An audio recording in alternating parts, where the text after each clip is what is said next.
Miguel Ângelo Falcão de Oliveira is a Portuguese professional motorcycle racer who competes in the MotoGP World Championship for KTM Factory Racing, getting the step up from KTM Tech3, a satellite team, for whom he secured both the team's and his first and second win.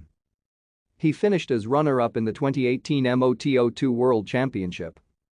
He gained extensive experience in MotoGP3, having competed for the Estrella Galicia 00 team in 2012, the Mahindra Racing team in 2013 and 2014 and finishing runner-up with the Red Bull KTM Ajo team in 2015.